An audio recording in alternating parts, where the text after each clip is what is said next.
So, hello guys, what's up? It's me again, si Alicia nyo at nagbabalik ulit para sa ating panibagong video. So, meron po tayong nalaman patungkol nga po sa mga kinikilos ngayon ng mga DDS, yung grupo mismo ni former President Duterte, na ang sabi, sila daw po ngayon mga minamahal ay nagkakagulo.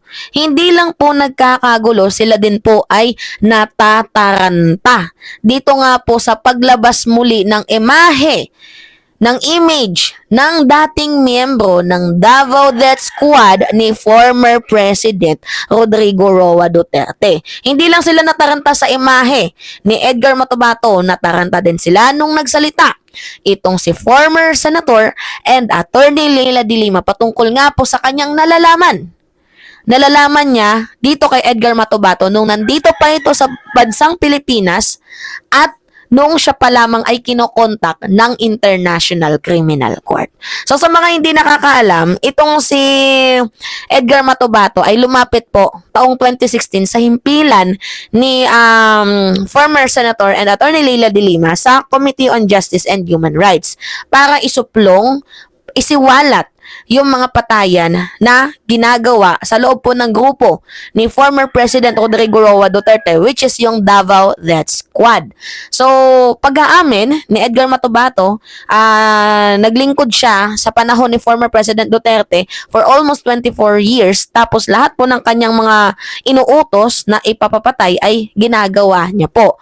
Pero isang banda ay hindi niya na po nagustuhan kasi kahit wala naman daw pong kasalanan ay bakit daw po pinapatira sa kanya.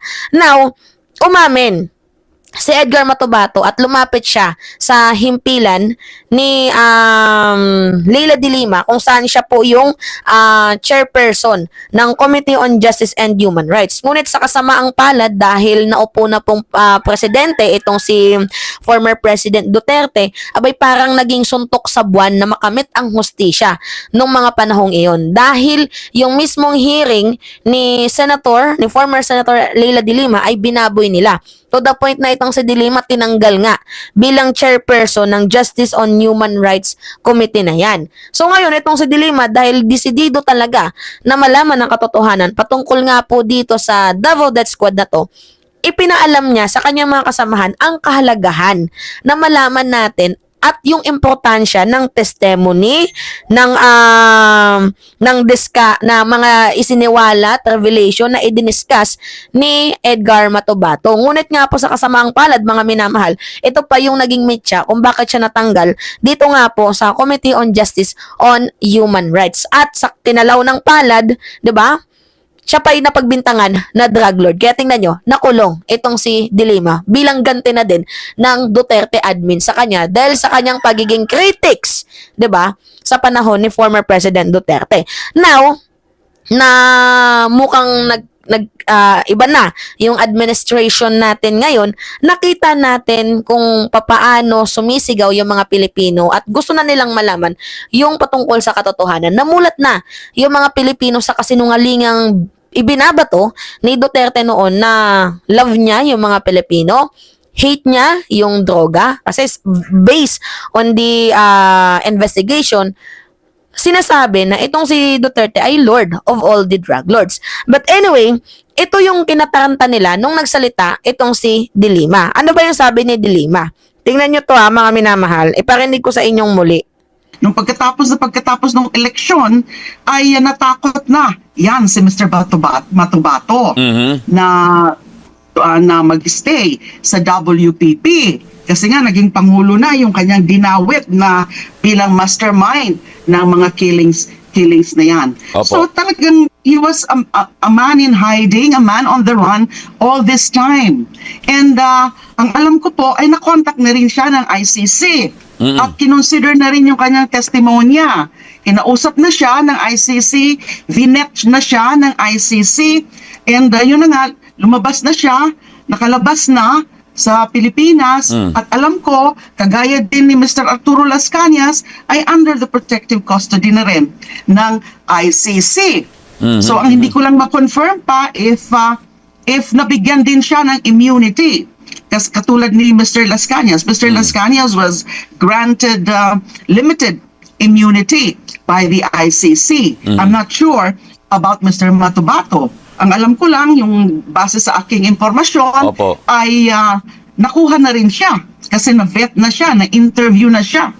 So ngayon, we can assume that he is somewhere in a safe house, but under the, protective custody of the ICC. So Okay. So, sinasabi ni De Lima na itong si Edgar Matubato ay nasa safe place na. Wherein under custody. So, meaning, mga minamahal, pinapangalagaan itong si Edgar Matubato ng isang kustodiya. So, sino nga ba at anong kustodiya yung nangangalaga dito kay Edgar Matubato? Lalo pat binanggit na mismo ni former Senator and Attorney Leila de Lima na kinokontak pala ng International Criminal Court itong si Edgar Matubato patungkol nga po sa kanyang admission na naging member siya ng Davao Death Squad na siyang mag-DDN kay former President Duterte dito sa mga human rights violation na ginawa ni Digong nung siya pa lamang ay mayor at ngayon na naging presidente din siya ng bansang Pilipinas. So dahil po sa statement ni Senator Leila de Lima, halos lahat tahimik ngayon. Hindi nagsalita si Panelo patungkol dito sa ICC. Hindi rin nagsalita itong si Bato de la Rosa patungkol nga po dito sa ICC at nung nakita itong si Edgar Matubato. Even Bongo tahimik, si Sara Duterte tahimik, itong si Duterte tahimik. Lahat sila nanahimik. Kumbaga, lahat sila speechless sa pag-reveal ulit sa mainstream media ni Edgar Matubato na siya ay buhay kasi parang pinapakita ni Edgar Matubato na nautakan ko kayo. 'Di ba? Binuhay niyo ko pero ako yung maglalaglag sa inyo. Parang ganon yung gustong ipamuka ni Edgar Matubato. Sinimulan niyo pero tatapusin ko. 'Di ba? So lahat sila tahimik, speechless. Wala silang naging initial reaction sa pagkita muling pagharap ni Edgar Matubato sa mainstream media. So lahat sila tahimik talaga. So by the way mga minamahal, mukhang medyo matagal na din itong issue sa ICC na to, pero napapansin nyo yung progress. Napapansin nyo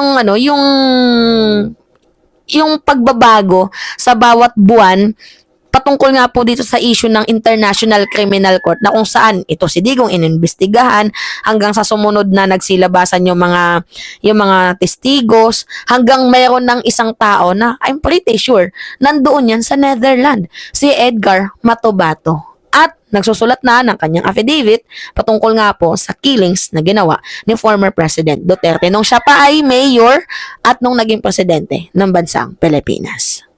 Okay kayo? Mga minamahal, ano yung masasabi ninyo sa controversial issue na to? Sa tingin nyo, nangangatog na ba ngayon itong si former President Duterte or ayaw niya lang talagang magsalita para nang hindi malaglag sa sarili niyang bunganga muli? Yeah.